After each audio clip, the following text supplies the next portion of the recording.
Bonjour à tous et bienvenue à la matinale. Je suis vraiment contente d'être là avec vous aujourd'hui. Mon nom c'est Déborah et je suis en train d'implanter une chapelle à Gatineau avec mon mari, le pasteur Josias Laporte. Et c'est un privilège pour moi de pouvoir partager avec vous aujourd'hui. Alors, le titre de mon message aujourd'hui, c'est « Connais-tu vraiment Dieu ?» Alors, j'aimerais commencer par vous poser une question. Quelle serait la personnalité que vous aimeriez apprendre à connaître? Que ce soit une personne qui est décédée ou une personne qui est vivante, pour le bien de l'exercice, on va faire comme si elle était vivante. Donc, quelle serait la personne que vous aimeriez apprendre à connaître personnellement? Souvent, on prend des personnalités. Donc, par exemple, moi, je choisirais Michelle Obama. Michelle Obama, pour moi, c'est une femme de caractère et c'est un exemple, donc, parce qu'elle a soutenu son mari durant la présidence, parce que c'est une mère de 2 enfants qui sont des filles aussi, parce que c'est une femme noire qui a réussi vraiment à pouvoir montrer une facette de qui elle était, une femme forte. Donc, moi, je la choisirais. Et si je devais la rencontrer, donc que ça soit en 5 minutes, que ça soit une poignée de main ou que ça soit pendant 1 heure ou même passer un week-end avec elle et sa famille, je pourrais avoir accès à une certaine facette de sa personnalité. Je pourrais passer du temps avec elle et apprendre à la connaître sous une forme. Mais on s'entend bien que la forme que je pourrais rencontrer, qu'elle pourrait me donner accès, c'est juste ce qu'elle veut me donner accès. Donc, si je la rencontre à la Maison-Blanche, je vais la connaître dans le contexte de la Maison-Blanche. Si je la rencontre dans un parc, ça va être dans le contexte d'un parc. Ça va être ce qu'elle me donne accès dans sa vie. Si on prend un autre exemple, je suis maman de 3 petites filles. Quand je vais à la garderie et que je vais emmener mes filles ou que je vais les chercher, je rencontre l'éducatrice. Et l'éducatrice, elle me connaît en tant que la mère de mes filles. Donc, elle me voit quand je vais chercher mes filles à la garderie, quand je leur fais un bisou parce qu'elles viennent me voir puis que je ne les ai pas vues pendant la journée, quand je les habille, je les aide à mettre leurs bottes et tout ça, l'éducatrice me voit en tant que maman de mes filles. Elle ne me connaît pas quand je suis à la maison avec mon mari, elle ne me connaît pas quand je suis à l'école en train de travailler ou quand je suis dans les matinales avec vous. Elle ne me connaît pas dans ces sphères-là.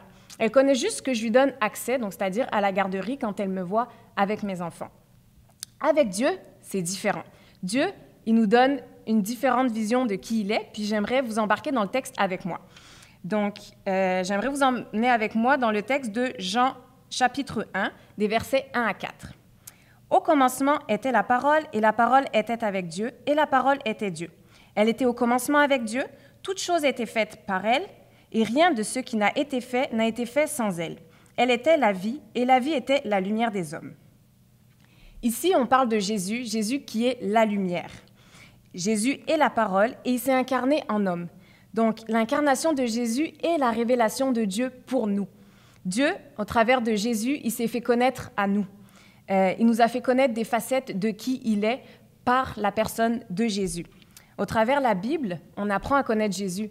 Le premier verset de la Bible, au commencement, ça fait référence à la parole qui était Jésus. Au commencement, Jésus est là. Et à la fin de la Bible, dans l'Apocalypse, c'est le retour de Jésus. Donc, on voit la personne de Jésus au travers de toute la Bible, la révélation de Jésus au travers de toute la Bible. Donc, on apprend à connaître Dieu au travers de toute la Bible.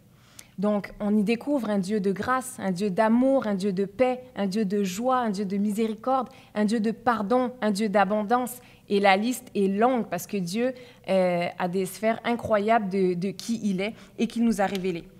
Donc, si je reviens avec mes exemples, la profondeur de la relation que nous avons avec les autres dépend de ce qu'ils sont prêts à nous donner, de la transparence qu'ils ont avec nous, de l'accès qu'ils nous donnent à leur vie. Si on les rencontre, comme je disais tout à l'heure, dans leur maison versus à l'église ou versus à leur travail, bien, ils ont une facette, une personnalité qui est différente. Et si on ne les voit pas dans tous ces aspects-là, on ne pourra pas les connaître entièrement.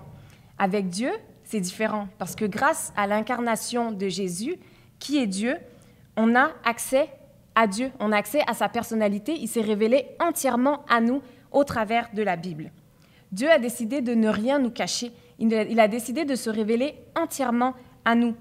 Mais à l'inverse des relations qu'on a avec les autres, où c'est eux qui doivent s'ouvrir à nous, avec Dieu, il s'est révélé entièrement à nous, mais ça dépend de nous pour savoir à quel point on connaît Dieu. Nous sommes aussi proches de Dieu que nous voulons l'être. Connais-tu vraiment Dieu?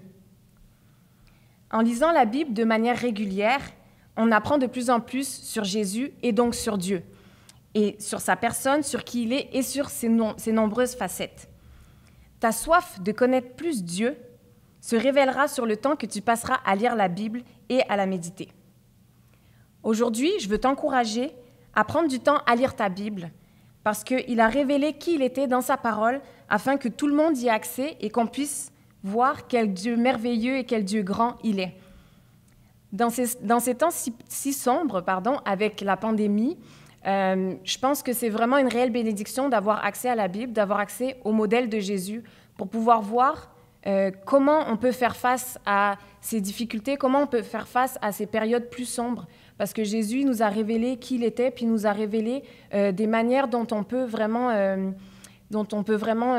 travailler pour pouvoir lui ressembler davantage et pour pouvoir apprendre à le connaître davantage. Donc, j'espère vraiment que la matinale vous a parlé aujourd'hui. Je vous encourage vraiment à lire la Bible et à passer du temps dans la parole de Dieu parce que c'est comme ça que vous allez apprendre à connaître de plus en plus votre Créateur. Donc, je vous souhaite une bonne journée, puis on se voit la prochaine fois. Bye bye.